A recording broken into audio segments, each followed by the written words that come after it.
It is Tuesday night, and you know what that means. And normally I would sit here with a cold open, but I have so much deference and respect for our guest tonight.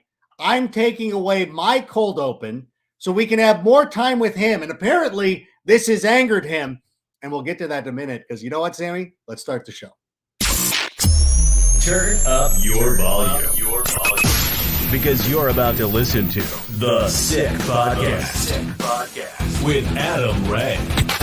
Trying to cut it back. Justin Fields making magic happen. There goes Fields. Touchdown. The sickest Chicago Bears and fantasy football podcast. Sports entertainment like no other. It's gonna be sick.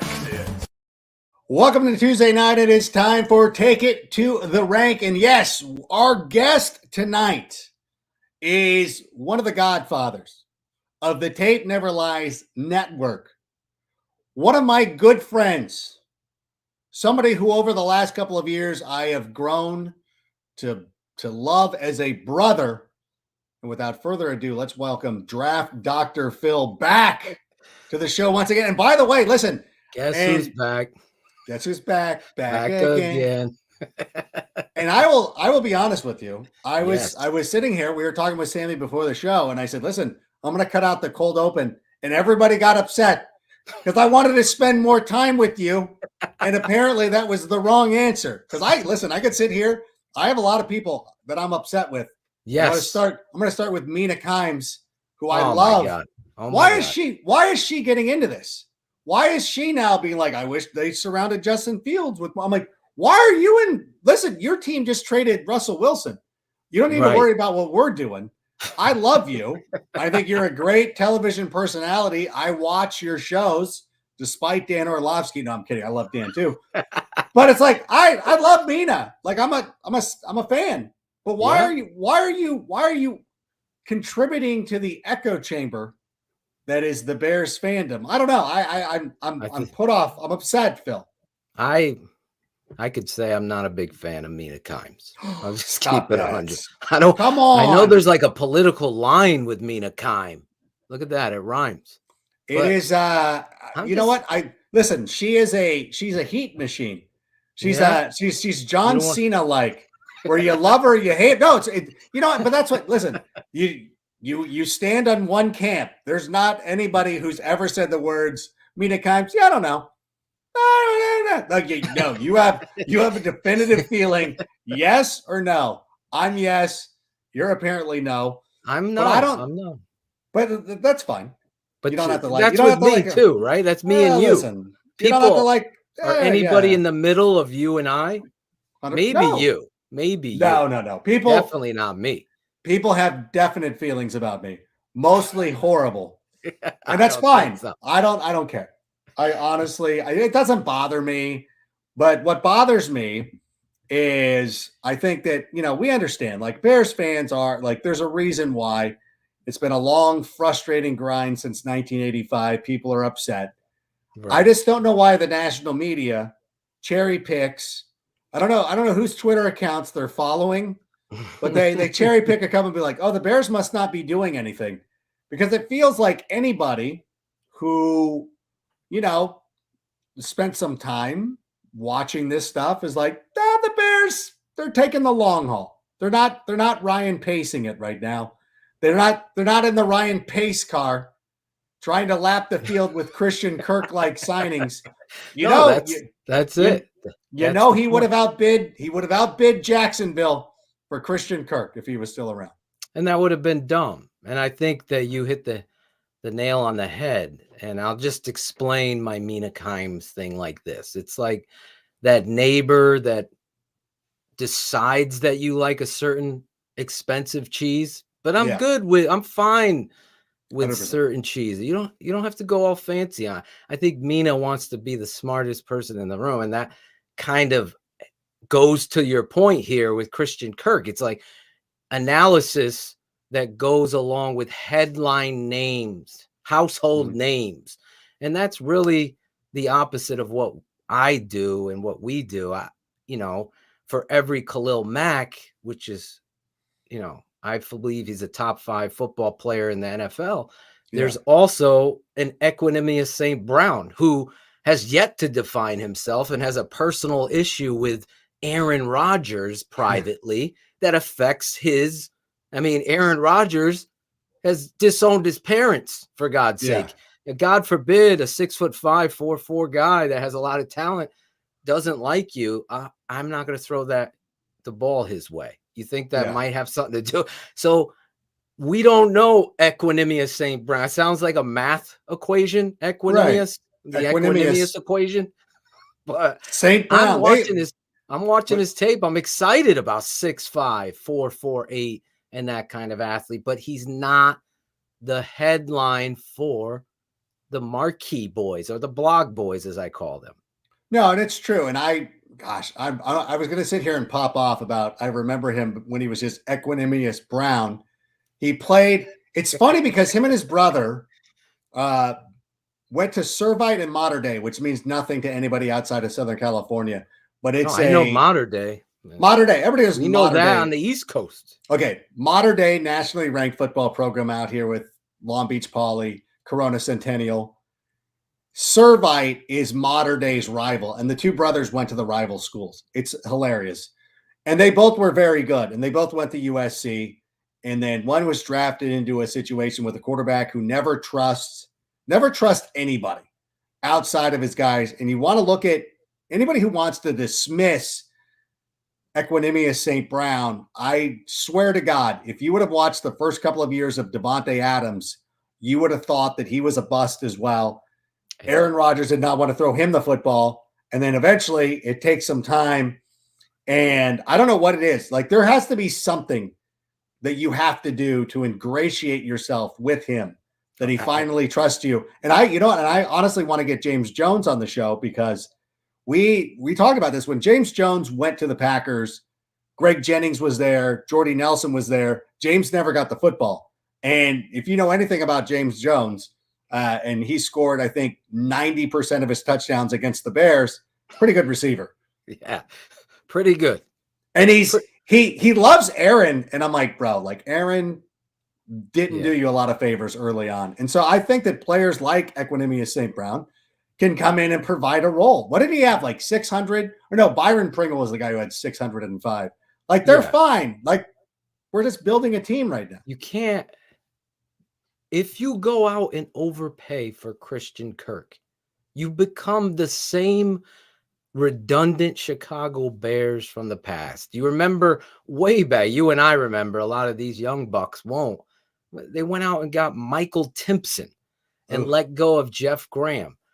When you saw performance, the Chicago Bears always kind of tried to buy players. They have, for every Curtis Conway, there's 500 other guys. So to your point, they're not winning the headline offseason of remember the Philadelphia Eagles with the dream team. Where did they go? The Washington Redskins. They won the offseason, which they were the Redskins. So I'm safe saying that back then. Okay. They won it, but they didn't win anything for it. Free agency is, I forget what the smartest man, my boy Shane, always calls it. But I'll say, it's trap doors. It's hopefully. And the thing I like, though, really about Ryan Poles, Eberflus and Ryan Poles are on the same. They're like a figure, a beautiful choreographed Olympic figure skaters. They're doing it together. Synchronized swimming. Exactly. Just the balls of their feet hitting that bottom. They understand the foundation of the player that they're finding. Look at these guys, okay? 6th round, undrafted. 6th round, undrafted. Love the game of football. Do you love the game of football? You and I go back and forth, for years. And I'm like, I know watching David Montgomery, he loves the game of football. I know Robert Quinn loves the game of football. Eddie Jackson, I don't know that he loves the game of football. He likes the spotlight. He likes the money. It sounds like a disco song back in the day, right? But the reality is the goal for these guys is fine. I don't know if you heard Eberflus today talk about Lucas Patrick. And he's talking to called called him a prick. One of them called him a prick. Yeah, but like in a good way.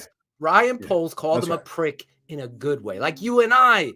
That's my kind of football team because I'm seeing Poles and Eberflus, and privately, me and you, I would call out Matt Nagy for being the shoe salesman for years. Yeah, 100%. Because he did not align. He aligned with what Mina wants. Headlines. Let's get this guy Ryan. Let's get Christian Kirk. We need him. But you really don't. You need someone that loves the game. And if you can get that, they're all great athletes in the NFL. But if you get that 10% out of them, like a Byron Pringle comes here and all of a sudden he becomes that slot guy and he's running his routes full speed. All of a sudden, everybody's capturing that same kind of effort. You've changed the culture here. And I feel like Ryan Poles, synchronized swimming, better analogy. You are the analogy king. I always call you that. I believe they're finding the right guys to build their culture. And I think that, how do you build a house, Adam? You don't just foundation. You don't put the freaking kitchen in first. You got to build the foundation. And I believe, and I said this on another show, I believe a lot of these nerds and blog boys and headline hunters are gonna be eating a lot of crow. Like, wait a second, they all do every year. Every year. You could sit here and build a nice little house out of balsa wood and it'll look fun. Big clap and applaud. Like, oh, it looks great.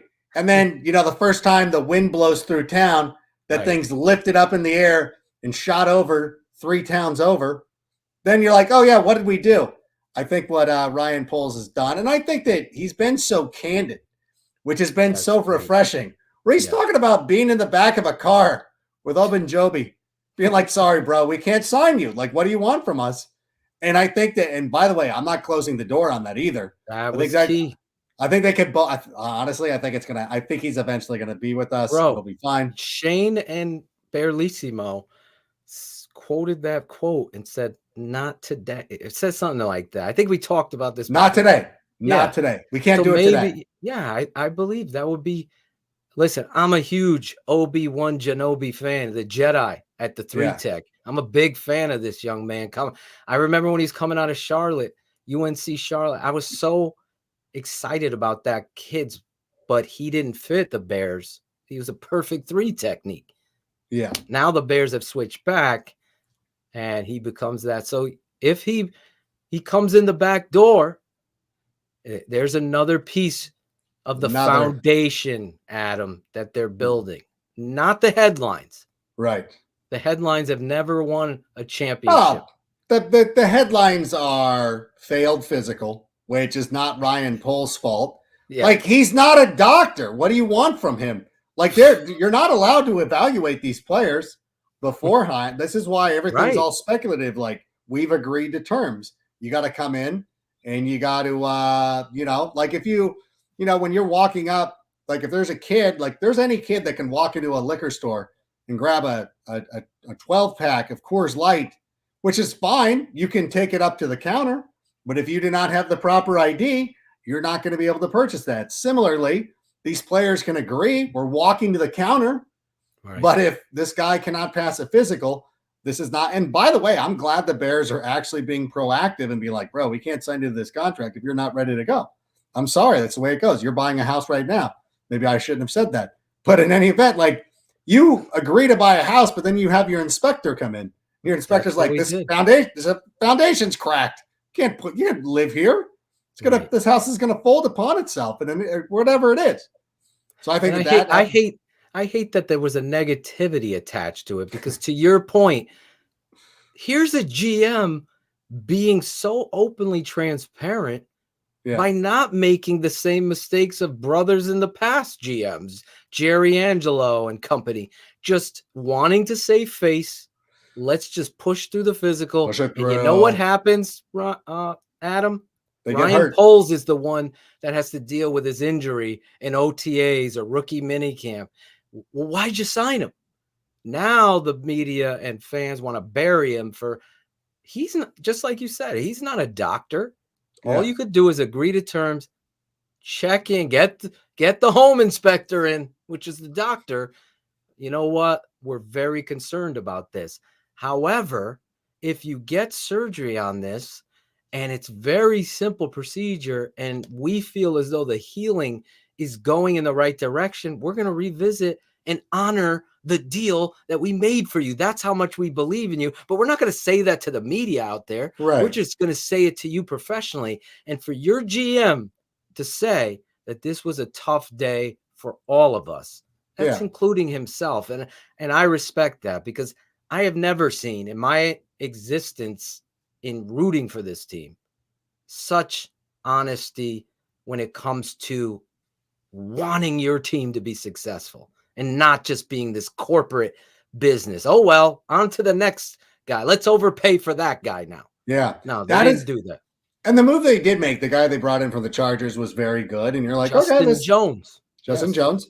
And you're like, okay, this works. Not overpaying, not retaliating. And it's refreshing.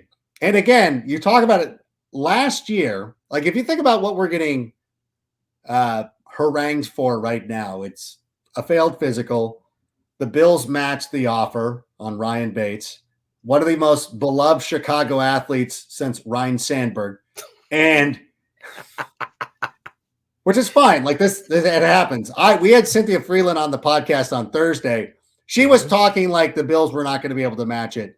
And I might or might not have been very upset with, no, I'm just kidding. But, but everybody kind of is like, oh, maybe we'll get away. But it's fine. It's fine. Those are the headlines last year. Remember what was happening last year? Our headlines last year were signing Andy Dalton, which was not a beloved move, signing 10 tight ends. We had 10 tight ends on the roster. Yes. That's why everybody was making fun of us. Ryan Poles is not doing that.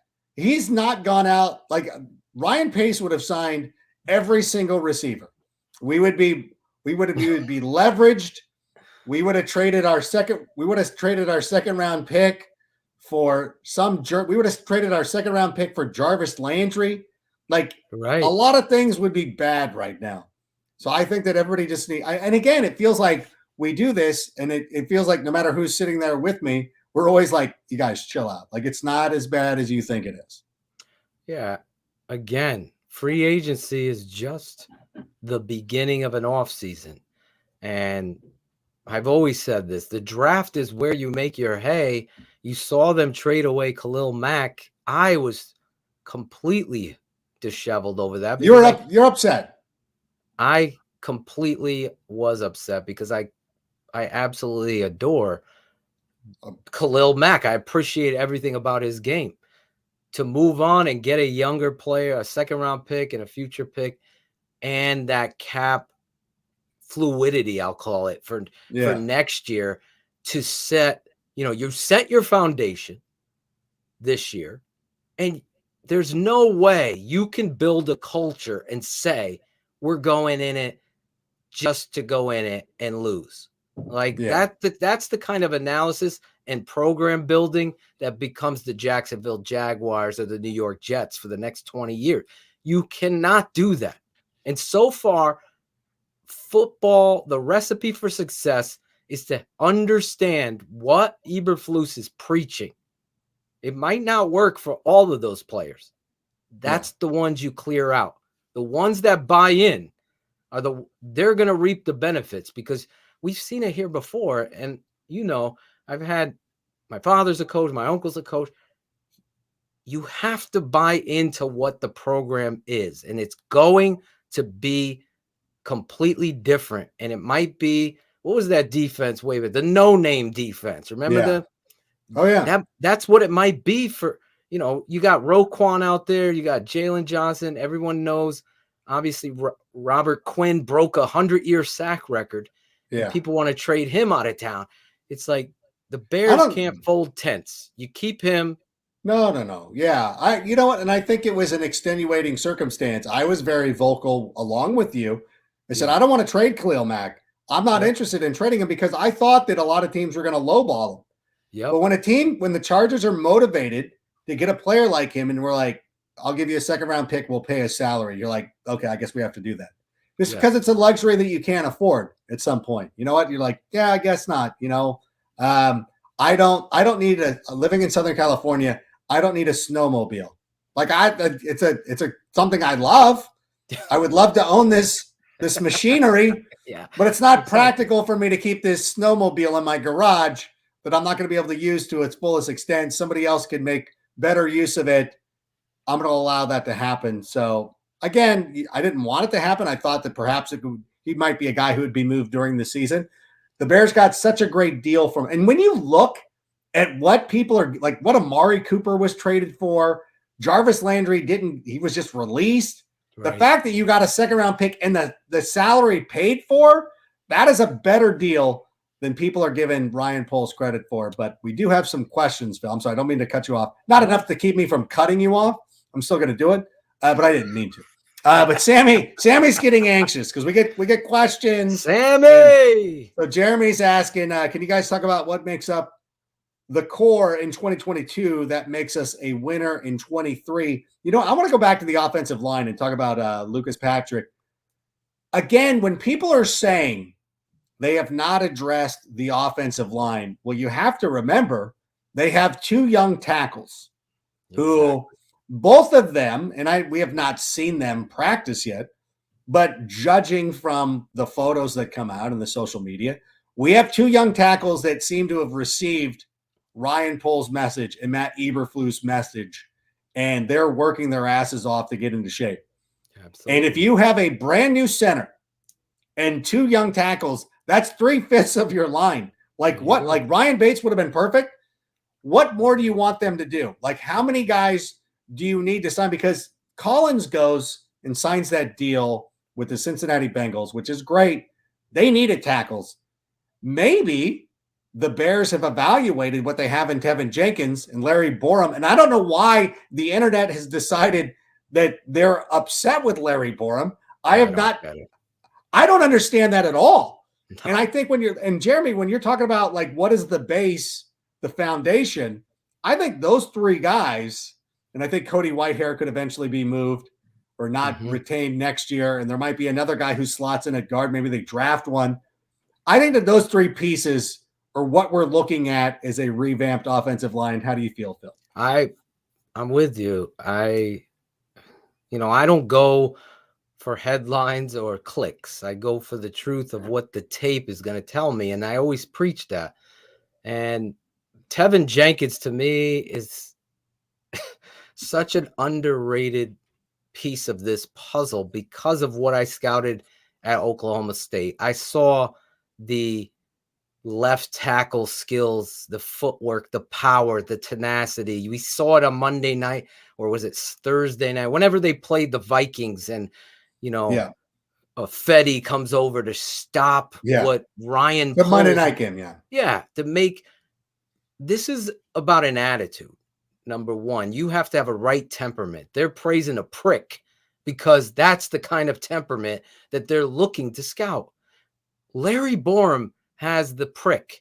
So does Tevin Jenkins. So you're checking those boxes. There's a guy on there from Yale who played 5 years of organized football and was signed by the Chicago Bears. He's a star rugby player and an athlete. Watching his tape at Yale, you can't teach that kind of anger on the football field, and that's Dieter Eisland.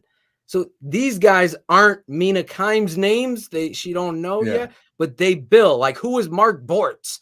Who was Tom Thayer? Who were these guys back in the day? You have to build that cohesiveness. So to Adam's point, I'm step for step with you because I feel like you just named. Obviously, Patrick is going to be your center. Yeah. And then Tevin Jenkins and Larry Bourne will be your tackles. Whitehair will stay there. Now you're looking, you could draft a guard in the draft and the second round, which would, spoiler alert, that's what I would be doing. Looking at this, I love the wide receivers in this draft. There's depth there. I get a great guard there. All of a sudden, I got my 5. Here's a freaking mean, hungry athlete learning next to a prick, another prick, and another prick. And then all of a sudden, David Montgomery's carries are in more rhythm. And Luke Getsy's philosophy of what you see them doing with the Packers, that inside zone, power game, trap back, do action, bootleg, get Justin. All of a sudden, where did these Bears come from? That's how you build. What Adam is talking. You don't build. Let's sign Christian Kirk for 89 mil and hope how many receivers have busted? They have to come in. That's why I think Equanimous St. Brown might be that piece of coal that died, because Getsy knows. You think Equanimous comes here if Getsy says this kid's no good? Exactly. And you know what? They did not go after MVS. They did not go after anybody else from that team. Exactly. If Getsy is signing off on him, he's seen him more than we have. Exactly. And you know what? I love those kind of signings. And again, me too. I think I look at it. Ryan Bates would have been perfect. Like, that was a great move, a great risk. They tried. You wouldn't have to, and it was low cost. Buffalo obviously thinks the world of him because they brought him back. And they could have used those 2 second-round picks on wide receivers, but now they'll have to adjust. Maybe they trade back. Who knows what happens? It's fine. Like, a lot of this, and we said this on the show. I think I closed the show with this on Thursday when they signed Dozier. Like, please also leave the social media team of the Bears alone. Like, they're sponsored, because the one with Trevor Siemian, and I told you, they're sponsored by Hyundai. They have to find a way to sell this. Hyundai's paying money to this 22-year-old kid who's got to turn out content.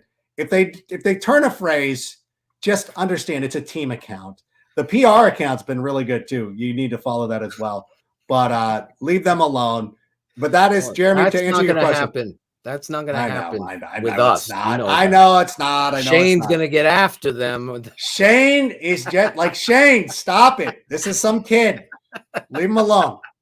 Let he or she do their better, job. Adam. You make. I want them to be. We'll make them better. We don't have to be make so. Them better. You be the nice. We'll be good better. Cop, bad cop. And we'll do it in house. All right, Jeremy. So I hope that answered your question. But our foundation will be the offensive line, despite what everybody else thinks. I think we're actually on the right track there. Okay, Sammy, let's go with another question. We're already on to question 2. It's not even 8:30 yet. See, we're doing great. Hostile Harold. Oh, Hostile Harold. Look at Hostile Harold. He's a prick. He's hostile. Yeah, I like question sign him. By the way, our producers are Canadian. I don't know if they appreciate our language. I'm teasing. I'm joking. I'm quoting our GM. That's true. I'm quoting our GM. Question for you. What are your thoughts on Eberflus reaching out to some of the former Bears greats? Love the Tape Never Lies Network. Everybody does. Oh, how do you feel about that? Reaching out to Peanut Tillman and some of these guys, offering them maybe perhaps $16 an hour, whatever it is. How do you feel about them reaching out? Little salt. I honestly think it's so important to not just be optics with this. And I want to explain this. Great question, Hostile. Because I think as an organization, you have a job to understand that football is a collision sport. Now, all jokes aside, there are many men that have played for the Chicago Bears that have given up a lot of their lives really shortened because of the game of football. As much as we love it, and there's no question, it's the greatest sport in the world. But I think the Chicago Bears have done a disservice to all. And I love when a coach reaches out to the historic greats, but I think you have to do it as a whole. And not just the Brian Urlachers and the Tillmans of the world, or the guys that played the cover 2 or whatever.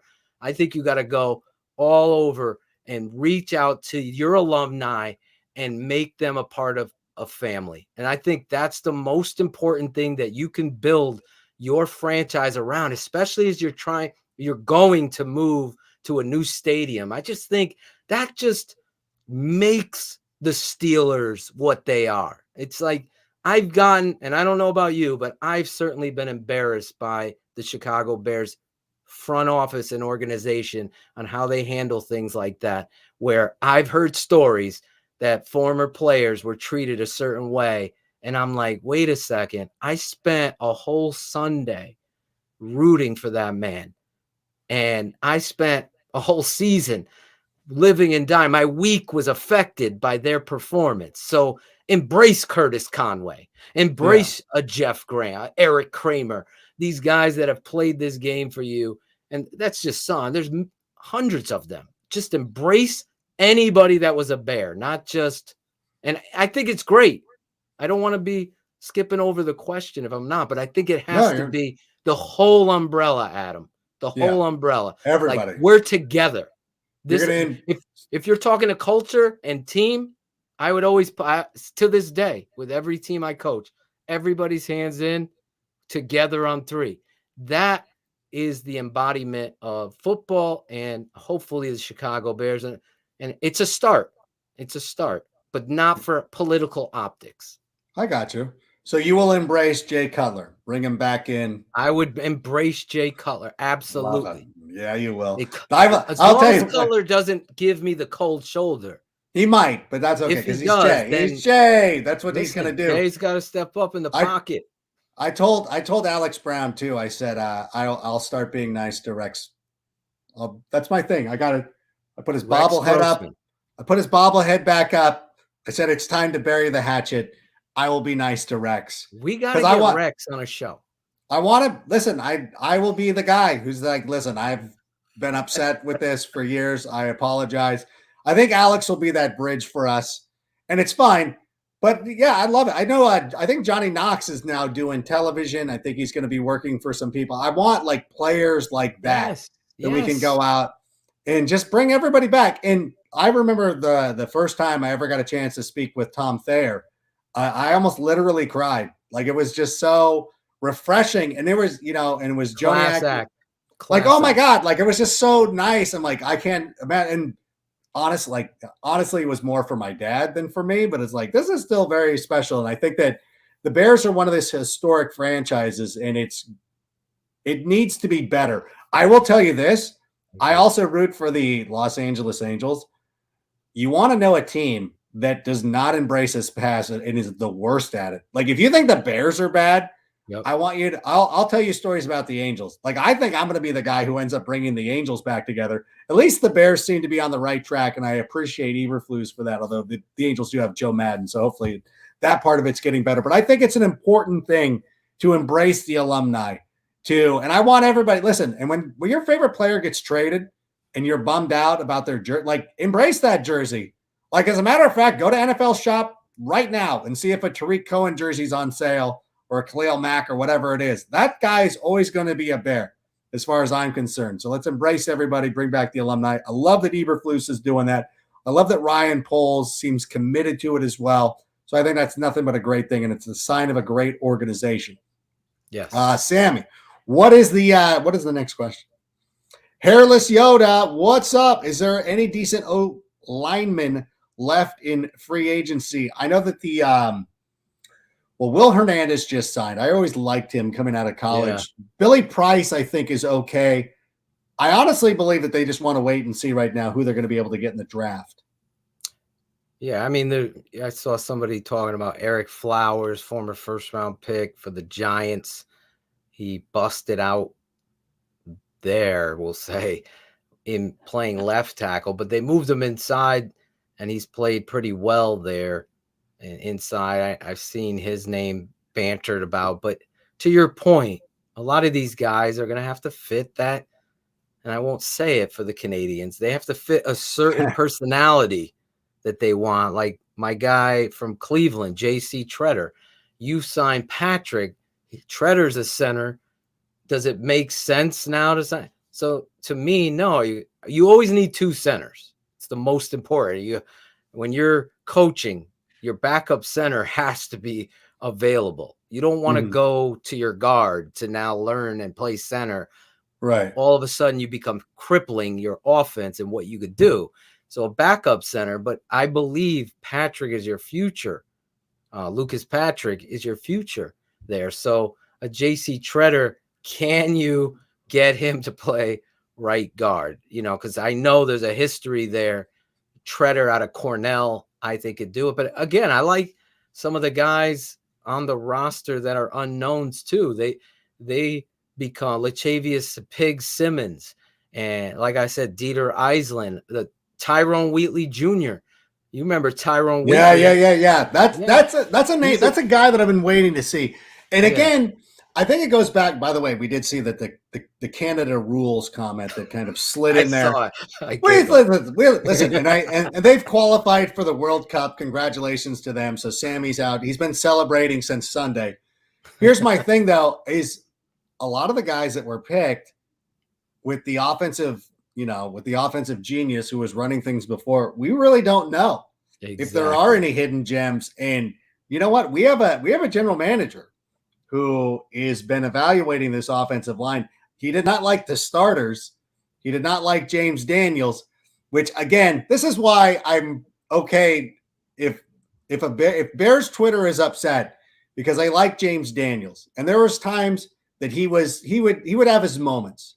Yeah. And I went back and I looked at it again and I said, I want to go, because I liked him, but he's just like, he's a personality that, I don't want to say soft, but it's like too nice. He's odd. He's odd. You're not like, you need to be kind of a jerk. Yes. Like you don't honestly want to say the word again, right? Yeah, be a prick. Fine, I'll say it. I don't want to make you feel uncomfortable. But it's like one of those things, like you got to be kind of like, be a jerk. Like you got to be nasty. And I know people, and listen, Jermaine and Freddie and all those guys can go down to Atlanta and go re-sign with Ryan Pace and turn that organization into a bunch of nice guys or whatever. And I know that you see this a lot too, where people are like, well, we'll end up getting a penalty and blah, blah, blah. And I think it was either Shane or Bellissimo who made the point of like, you know what, if you give up a penalty on offense, you can ultimately punt. You still have to protect your quarterback. And you need it to be known that if you start to take liberties with Justin Fields, you're going to get your head kicked in. And I will sign up for that. I don't want the dirty stuff on defense, but if our offensive linemen are out there doing things that they kind of cost us, did they cost us? Did they send the message? You think when the Packers are sitting there watching tape and they see Tevin Jenkins level some dude who got too close to Justin Fields, that's not, I don't know, that might pay off a couple weeks from now, but I think that it's the way to play. If you can't listen, I've coached offensive line. You have to have a cohesive unit. There was something odd about James Daniels. There was no cohesiveness. Obviously, everybody saw it at the end, even in their fundamentals and how they approached what it was that they were teaching in regards to how they blocked the run game or the pass game. Without getting too technical, I'll just say what Adam is saying. Every football team that I know that has gone on to win the Super Bowl has a bunch of nasties up front that are there to be the bouncers in the club. And the club isn't club dub.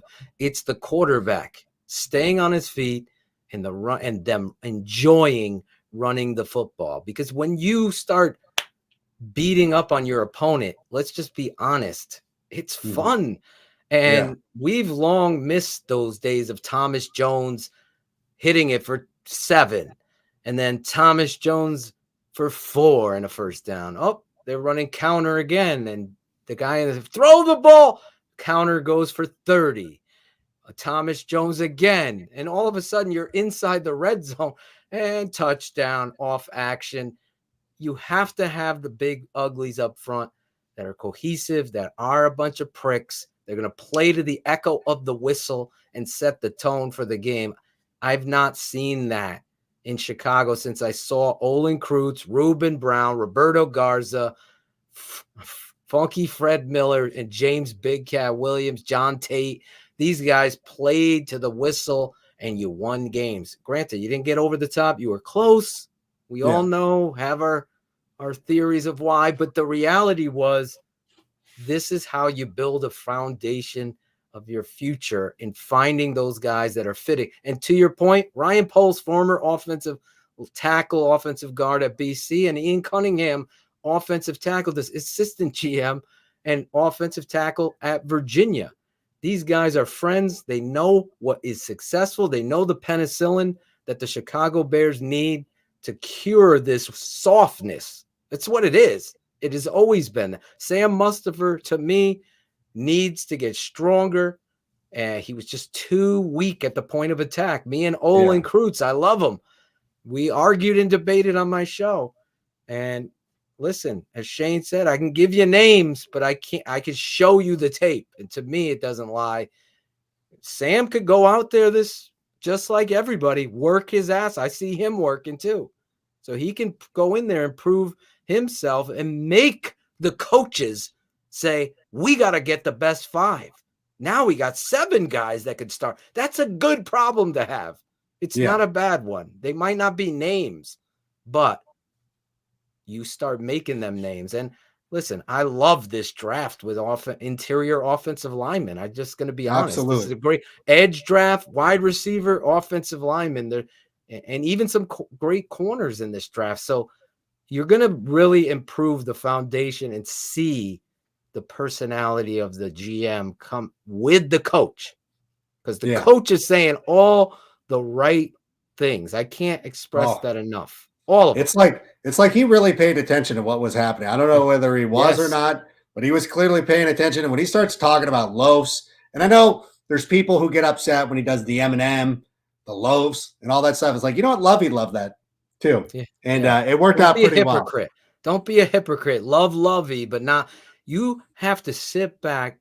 I've said this on every show. It is perfectly fine if Kane Stewart, Alex H., and every Canadian sits back like this with their arms folded and says, I don't believe it, because you have that right as a fan, because you've been neglected and abused. You have every right.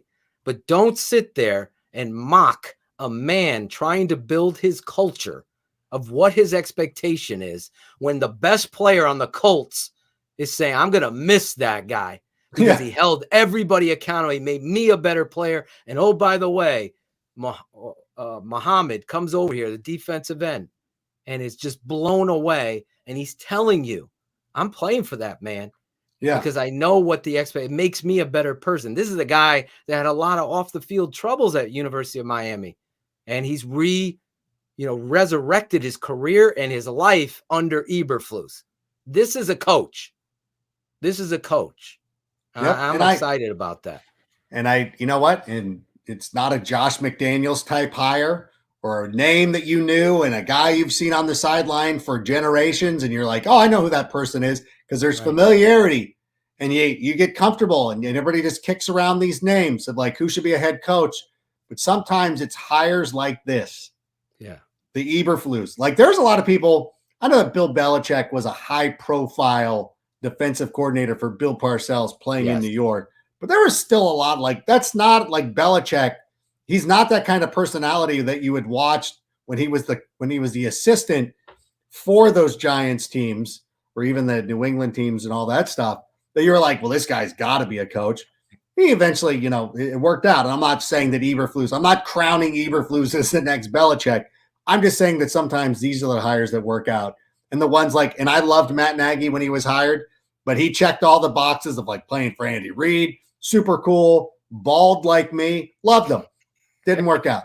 It's fine. It's fine. All right, let's get another question in here. I tried to make Adam dress as him for Halloween. I do it anyways. I always do it this year. Can you come in on the show as Matt Nagy? 100%. What are the whys? What are the whys? The prodigy. Speaking of which, Rank. Prodigy. Would you give both seconds and a second next year for DK Metcalf, or is that a low offer? You do not want to give that up for DK Metcalf, who's already intimated he doesn't want to play in the snow. I will tell you this. I said this when Seattle traded away Russell Wilson. What does it take to get Tyler Lockett here? Tyler Lockett is half the size of DK Metcalf and yet has way more impressive statistics in the red zone. He is their red zone option. If you never see, Tyler Lockett catches all the touchdowns, or he did. That guy's amazing. That's the guy that you might be able to get. DK Metcalf, who I like personally, I've met him over Zoom. He did a Zoom with these fantasy people, and he was great. Great guy. And I look at him, and I look at him as a specimen. And if you're in Madden, build a player, that's exactly who you want. But there is something about him on the field. And I know that play against with Budda Baker and the Cardinals was amazing. But it doesn't translate. Like, he's not the superstar you think he should be. Like, there's just something about it. And to give up anything, any one of those, like, no, I'm out. I'm not giving up. No, I'm not doing it. I don't know about you, but I wouldn't. I'm with you 100%. I would never give all that up for DK. He is a straight go route guy. He's gonna, and he'll get matchups with him, but he's not. I'm with Adam 100%. And again, there's no script here. Lockett, to me, checks off the box of what it is you want your wide receiver. He's hungry for the football. If he's coming inside on the stem or running a deep dig, in cut, he is not intimidated by any contact. He's going to focus on the ball. I don't care if he's 30, 29, 31. This guy checks the boxes. When you watch the tape of him, he is going to catch the football and make a play for you. And when you have a young quarterback, you need those types of guys that are reliable chain movers. This guy is a reliable chain mover that also can get big plays and get separation. Don't give me his age. I watch his tape. He's still in and out of his breaks, getting separation. And that's a quarterback's best friend, separation. And I'm with Adam. If you can get a Tyler Lockett, I would be a happy guy. I would be ecstatic, actually, because he does things for his size that make him that much more of a better football player than most. So I'm with you there, 100%. Huge Tyler Lockett guy. Me too. I don't know when he came out of Kansas State, I just remember him just flying, just leaping into the air through a seam route and knowing he's going to get leveled by the safety and the corner. He's just coming down with the football. He is that kind. He loves the game of football. So he would fit what Eberflus and Poles are looking for. Yeah, that would be the guy that I would want to acquire. I don't know what the price is. I'm not going to delve into that type of thing, but whatever. I don't know. Listen, people who know more than me know more than me. So they determine if they usually they do. You know what I'm saying? So otherwise, they just come up and smack you. Lockett. It's Lockett. DK's a great guy. Love him, but he's not a great fit for Chicago. He wants to play in warm weather. Send him to Arizona. I don't care. Said that. Oh my God, he was talking about then Kansas City. Like, he didn't want to go to Kansas City. He's like, Kansas City's too cold. I'm like, bro, like, it's not. We've heard enough of you then. Where it's like, okay, like, hey, but this is football, DK. Please. But it is like what you said. Like, some guys love being a football personality, maybe not a football player. You know what I'm saying? Like, there's people who are into that. Which is 100. It's 100. It happens. What happens? All right. What do we got next, Sammy? Alex H. Question for Adam. Which the Tape Never Lies cast member would you choose to be on a deserted island with, and why? Optional. It's going to be Draft Dr. Phil. I don't think that. I mean, like, Berlissimo would be fun. Shane, great, but no, Draft Dr. Phil's my guy. That's who I'd want to be out there with. I think we'd figure out a way to get off that island. Me and you would come up with a plan to get off the island. I mean, we would enjoy our time. Yes, we would debate. I could make older references. I can say, like, I know because of your family lineage, I could start making references to Reggie Rucker. I don't know if I could make that to Berlissimo. I don't even know if he knows what that player is. I don't know why I remember that player. I do remember why I remember. Rucker. I know why I know that name, because when I first had football cards, I had it. Mm-hmm. And I remember, because when you're a little kid and you see the name Rucker, well, your mind goes into other places. And it's the funniest thing in the world. And you would call your friends like, you're a Reggie Rucker. And you're like, it sounds dirty. And everybody's like, what? Like, oh, okay. And he played for the Browns. So back I don't know when it changed, but when I was there were old like these old cards, like one of my neighbors gave me all these old cards, and they didn't have the logos on them. Mm-hmm. And the Browns never seemed weird, because obviously they didn't have the logo on the helmet. So I don't know, Reggie Rucker, for whatever reason, one of my favorite players. I don't even know, but that's why. Listen, Berlissimo. I had to pick one. Listen, this is like the we're brothers, me and Adam. This is like the draft. Like, if Christian Watkins and George Pickens are there. Yes. You have to choose one or the other. Now, Berlissimo is probably taking Pickens. Yes. But that doesn't mean he doesn't like Christian Walker. You know what I'm saying? We had this debate, me and him. I had Treylon Burks over Pickens. And George was upset with me. But I will die on that Treylon Burks grave. I will go anywhere. Now, if Jameis Williams falls because of an injury, he's there at 39. You have to sprint to the podium and get that. This kid is going to be. I get antsy if he gets to 35. I know. Me and you are going to be texting. Oh my God, he's still there. He's still there. It's going to happen. It's going to be one right before us, Adam. We did this with Aaron Donald. We're going to get Donald out of this. Remember that? Oh, what? I think it was the show. I think when Brian Perez was on, we were talking about that draft night, and I went through my story of being at Radio City Music Hall and like the utter devastation of that moment. Oh my God. That is why the draft is both the best and the worst. And it is interesting because last year when they drafted Justin Fields, like going through the motions of like Kyle Pitts goes to Atlanta. The Denver takes Surtain. Carolina drafts their cornerback. And you're like, oh my God, and there's a trade. The Bears have traded up. And then you're like, wait, are we going to go Mac Jones? Like, you never know. It's the best and worst. Yeah, I know. And listen, I still think that although I like Trevor Lawrence and I think Trevor Lawrence will have an opportunity, to be really good. I just don't understand how in God's green earth that Zach Wilson and Trey Lance went ahead of Justin Fields and Mac Jones. I think that'll be the thing that we look back on 10 years from now. That's Ken O'Brien, but going before Dan Marino, man. That's exactly what it is. Didn't Tony Eason go before Dan Marino? So that's there was 5 guys. Todd Blackledge. Blackledge went before Marino? It was Elway to Marino. Yep. And then it's Ken O'Brien, Todd Blackledge. This is going to be history repeating itself, in my opinion. I mean, I would have never taken Zach Wilson. Never. And Trey Lance. Never. That was a gift. I was so scared of Trey Lance, and I was so happy the Jets took. We lucked into it, and it's my favorite moment, and I will be playing it, I believe, tomorrow night on our show, where Adam Rank comes on our show and is all amped up. And that's why, you know what, Adam? That's why I love you. I work more blue on your show than I do here.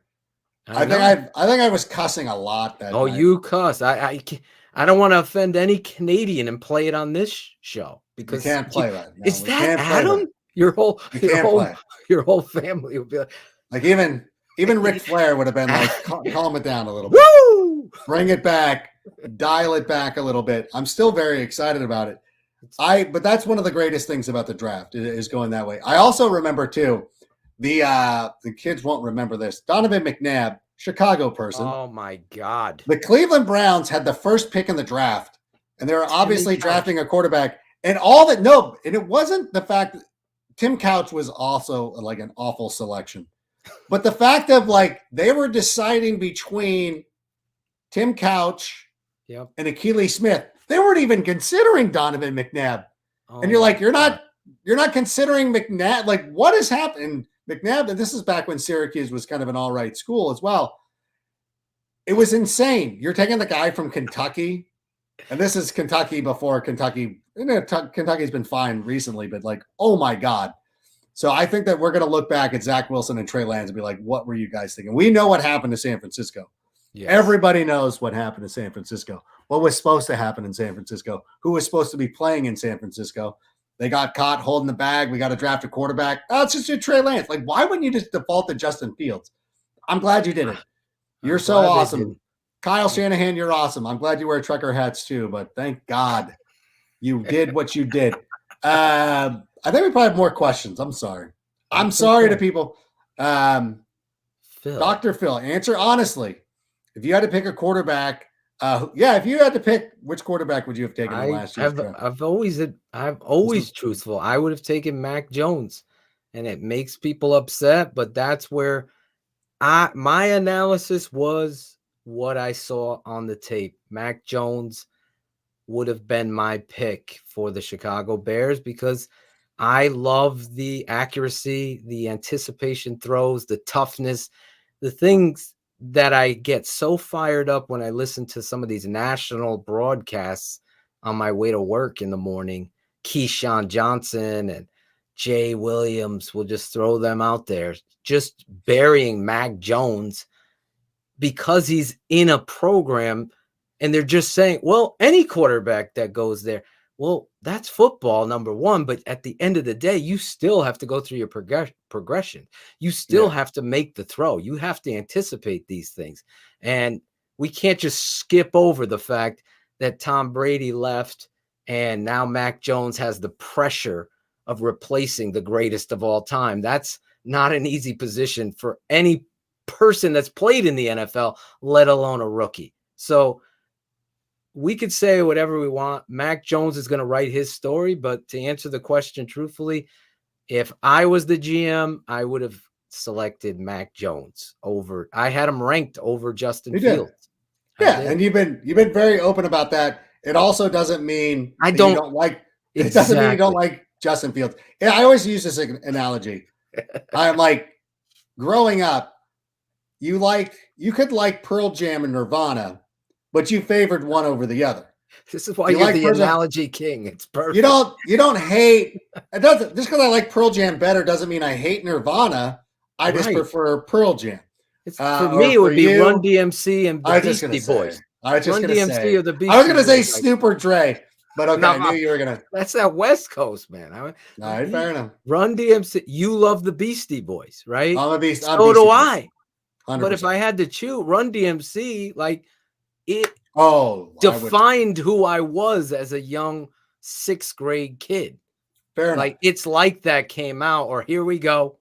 And I was like, oh my God, this is my thing. And I just embraced it. And that's a part of me. I've never hidden from it. So, but doesn't mean I don't like the Beastie. I think Hold It Now is one of my favorite. It's got to be in my top 10 all-time favorite songs. Hold It Now. Hit it. Yo, Leroy. Hit it. Yo, man, what's up? Tell me where you're from. Oh, my God. Tell me where you're from. You loved the Beastie Boys documentary, didn't you? King of the Ale. Yes. I have the book. God. I have the book on the shelf over there. When I'm on NFL Network, the Beastie Boys book is in the background. I did a blog, or not a blog. I did a podcast talking about the Mount Rushmore of Beastie Boys songs that you can probably find somewhere. I know that Sabotage was one. What's funny is like, I could probably do that podcast today and have 4 different answers. Exactly. Because like music just changes so much, but it's still instrumental to me. Front to back. It's perfect. Well, you know what's funny is what was panned initially was Paul's Boutique, but if you go back and give it a listen today, front to back, also a genius album as well. We got to answer some Bears questions. Sorry, go. All right, the analogy got us. All right, there we go. What do we got? What are your expectations for the upcoming season for the Bears with all the changes for the record? I will say this. And I'm probably more optimistic than most. I think that there is an opportunity for these guys that if they buy into the system to be more successful, a lot of 50-50 games that they were not winning over the last couple of years, I think could end up going in the Bears' favor. And when you look at how the NFC landscape has changed, there is an opportunity similar to what the Eagles did this season, sneaking into that 7 seed, where the Bears could be a lot more competitive record-wise, competing for an NFC playoff spot, not really being closer to the Super Bowl, but still better than most people expect. And I think that's a reasonable expectation. Phil, where are you standing? I'm with you. Again, this is like just hyperbole right now because you're still defining. In that second round, you get a big-time playmaking wide receiver. Let's just say my guy, Treylon Burks, who I compared to Deebo Samuel. Yeah. Say you get him there, and you get an offensive guard. Now you got 5 pricks on the line. Justin Fields is actually being schemed and used in the appropriate way where his high ceiling is embraced. Now you got a young group of wanted guys, Jesper Horsted included here. Everyone forgets the kid from Princeton, except your boy Brant. I'm sure he'll remember the Princeton kid. But would you stop? But these guys could do something because of what you said. If this coach's culture is bought into, and it's gonna be, or you're gone, and the synchronized swimming team is going to decide that, then I feel like Don Burr and the Detroit Lions Hard Knocks celebration parade, that'll be your Super Bowl, and the Chicago Bears will be actually playing games to win and do things in the appropriate way. Let's not forget, you should have beat Minnesota twice. The first time you beat them with a secondary or that was just young kids. And that's my favorite game of the last 4 years was that game against the Vikings. The Thomas Graham game. The Thomas Graham game. Because that's the curtain of Eberflus and Poles. If you want to see, go watch. The whole secondary's out, except all these young guys on defense that want to win. And they go out there and play the most electric game of football we saw all last season from the Bears. Not every team, but from the Bears. And it wasn't Chiefs Bills in the playoffs. No, or anything like it that. was not that. But it was coaching. It was a showcase of these kids wanting to put themselves on tape for other GMs and other teams, not knowing the future. They all knew Nagy was gone. Yeah. They all knew it. So that right there. Sean Desai's trying to get a job. Exactly. Tease Tabor's out there playing his best football of his life. Those things matter. And that's where this game of football is, and no offense to fantasy guys. I love fantasy. I love Adam Rank like a brother. But at the end of the day, the baseline of Mina Kimes' highlighted name recognition is never going to win a football game. It's going to be the culture, the coaching, and everybody embracing that culture, going out there with a plan. And I think they got the right guys. I'm really excited to see those pillar pieces being defined in the draft because, like you said, the door's still open on Obi-Wan Kenobi, the freaking Jedi 3 tech. The door's still open on what they're going to do in the draft. So my expectation, I don't do power rankings and, let me pick the schedule. We'll do it for fun, but I don't believe in that until we get into camps, we play the games. And Herm Edwards will always be right.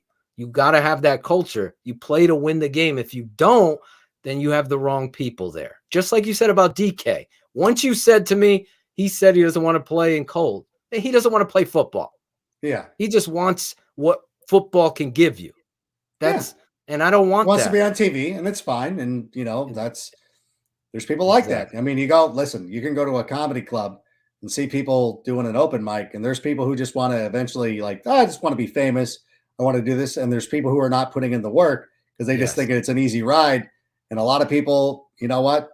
There's other guys that want to go out there and put in the work. And those are the kind of players that are going to be attractive to the Chicago Bears in the future. And I think too, like when you talk about what have they done to help out Justin Fields, first of all, they got rid of Matt Nagy. I think that's probably the most impressive thing that you could have done for him. Ding. The best thing that you could have done. And now you have a coach who, coming into this offseason, he's the undisputed number one. He's running an offense that's going to be designed for him. It is going to be night and day. And I don't care who plays on the offensive line. You can sit there and be like, their offensive line sucks, which might or might not be true. The Bengals had that same problem last year, and they made it all the way to the Super Bowl. And I'm not predicting that the Bears are going to be going to the Super Bowl, but you're putting too much into this. We have too much time on our hands. The NFL has become too big. We think about it way too much. Honestly, we should be worried about spring training, the NBA playoffs, March Madness, the Masters is coming up. Who cares? We shouldn't even be worried about the Bears roster until August. But we have so much time. There's so much interest. And by the way, thank you for it because it's how I get paid. But at the same time, it's worse for us. We know too much. It's like having WebMD. Like WebMD is great, but then now you think I have a cramp in my hamstring right now. Is that cancer? I don't know, because I've been reading WebMD and I don't know. Now I'm worried and concerned that this is some underlying issue. Maybe I'm like, I don't know what it is. Maybe it's a cyst. No, it's just I'm not drinking enough water and I'm not stretching enough. For the record, I don't agree with you. I think you could never have enough football. I don't watch baseball, so I'm biased. So I love the football. I love you though, because you break it down truthfully. But you can handle it. You're allowed. You can handle it. Okay. You can handle that. You know what I'm saying? Like there's certain people can be trusted with certain things. You could listen, look at you. You know what? Like if you're sitting there and you're like eyeing that extra slice of pizza, I'm like, yeah, go ahead. You'll be okay. I'm not worried about you. I have friends that I look at and I'm like, you should have never even opened the pizza box. Why are you going for your fourth slice? Those are the people that we need to be keeping an eye out for. And those are the people and who are probably, the ones that are in the, consuming all this content in March. So I shouldn't be biting off the hand. I know Sammy's like, Adam, stop talking and stop insulting everybody who's still following football at this time of the year. No, but I think your point is right. If they're following the problem I properly, see, but follow it properly. You can't follow people that are doing hot takes. Hot takes. Thank you. You can't do that. Where's the pizzazz? Where's the it's not going to happen. There we go. You can't do that. If you do that, you lose. And that's where our network comes in, because it's all about, even Barlissimo, Shane, and I don't agree. We get into a debate there. It ain't, let's put on an act tonight, guys, and let's fight over this. No, it's real and it's analysis, and that's where you want the difference besides hot takes. And I say this all the time on my show, so I wouldn't be saying anything here that I haven't said before, but Adam Rank is somebody I really love because he's never hidden his love for the Bears, but also realistic approach to analyzing football in its entirety. So it's just not you put in a joke about the Bears if it's something, but it's always reflected in your analysis in a way that's appropriate. And I can't have more respect for that. And that's why we get along so well. Because if I was there on the NFL Network, everything would go back to a little pun or a little analogy about the Bears as well. But I would never, ever wear a Tampa or a Bills shirt or anything. I could never do it. Stop. I know what you're saying. Stop it. And you couldn't either. There you go. Listen, I've worn Jaguars clothing before as a favor to my friend Tony Khan. I said, who cares? Listen, it doesn't matter. Tony's coming. Let me put on a Jag shirt. I'm gonna put on this Blake Bortles jersey.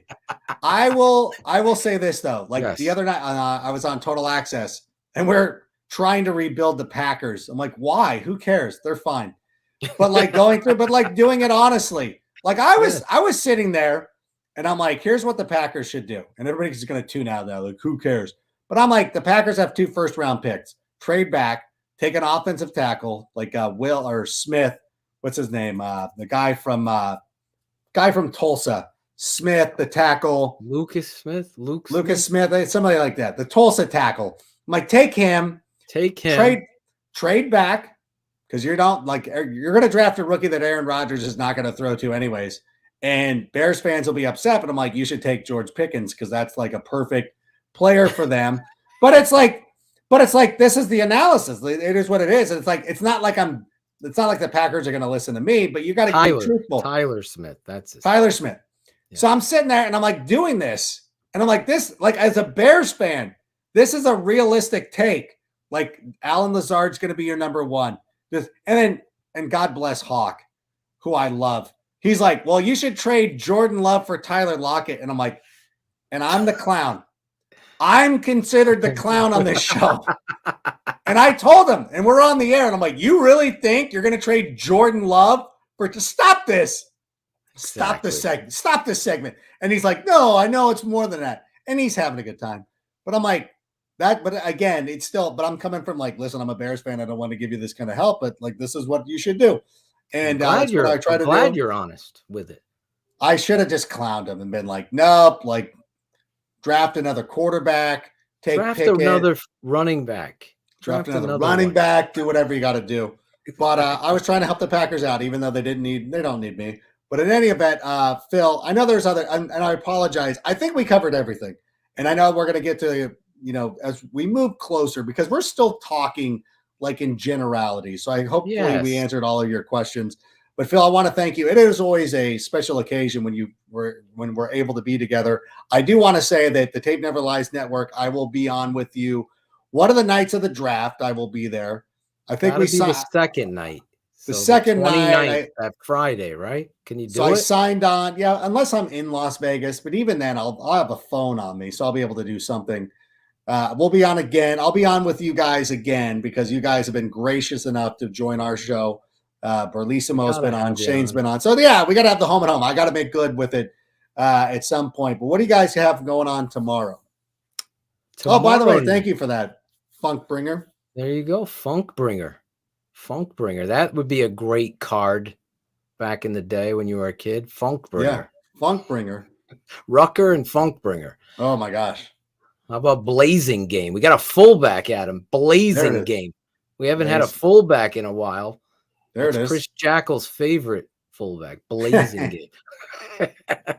Let me say, tomorrow night we got Silas Kelly, linebacker from Coastal Carolina. This kid was the captain there, and his story is one that you need to hear to believe. And he's one of those fabric players that Poles and Eberflus are talking about. So he's going to jump on the show. We're going to have a mock draft, a second round mock draft tomorrow night with Shane, myself, and Mac at Bears Nerd. You got to get him on the show. Oh yeah. Bears Nerd. Yeah, Bears Nerd. His voice hasn't hit puberty yet, but I think we're close. I think he's close to coming on. I'm pretty sure we reached out to him. I think we're working on. There you go. I'm checking my phone right now. But anyways, I think we're going to try to get Bears Nerd on. If he's not locked in, he will be locked in very soon. There you go. But we're going to do that tomorrow. Got a lot of fun to go on. Mock draft, Silas Kelly, Coastal Carolina. We're going to get into this free agency, obviously what Poles and Eberflus had to say. And then we're going to make fun of a lot of people that take a lot of hot take. Maybe Mina Kimes. No, make fun of her. No, I still like her. I disagreed with what she was saying regarding the Bears. I'm still a huge fan. You do it graciously. Listen, she's fine. I don't mind if someone disagrees. I don't. I thought she was respectful. She didn't call us clowns or anything like that. I just disagreed with her take. I was just I'm like, Mina, come on, you should know better. That was my thing. I'm not mad at her. I'm disappointed. I'm disappointed that she can't see the bigger picture. It's kind of like when somebody's watching a series, like if you're watching Breaking Bad or something, and you're like, this sucks. You're like, it's 2 episodes in. Wait till the whole thing plays out. You know what I'm saying? Are you watching anything good right now that fans should check? Winning Time, the rise of the Showtime Lakers. Oh, it's good. Oh my God. Magic Have you watched Johnson. it? Have you seen it? I haven't started it yet. I'm on DMZ. There is on HBO Max. There was a great, I forgot, I grew up a UNLV fan. I didn't realize how close Tark was to being the coach of the Lakers and why he is not the coach, or why he did not become the coach of the Lakers. Check out Winning Time on HBO Max. But Phil, thank you so much for being here. We appreciate your time. I will see you soon on the Tape Never Lies Network. And we appreciate every one of you guys coming in here and spending some time with us. It has really helped out. And I will see you soon. And I love you, brother. I love you too. And when you come on, we're in production of your new intro. Can't wait. Can't wait to see it. All right. There he goes. The great draft Dr. Phil. Thank you to everybody who joined us here tonight. And again, we wanted to get to a lot more of your questions, but listen, conversation is the conversation, and it's what we do. But really appreciate it. If you can, oh, by the way, you were supposed to drop the word sick into the comments. If you're still with us, type in the word sick just to let us know that you like the show. I would really appreciate it. Sam, listen, it would make Sammy's day. It would be a personal favor to Sammy if you just typed in sick right now. He would appreciate it. We appreciate you liking, subscribing, and following along here. Be sure to tune in on Thursday where the Sick Podcast with Adam Rank will return with more great conversation. Until that time, whatever. We'll see you then. Bear down, and Sammy, let's play us out. And that's a wrap. Hope you don't miss us too much until next time. Follow the Sick Podcast with Adam Rank on YouTube, Instagram, Facebook, Google Play, and Apple Podcasts.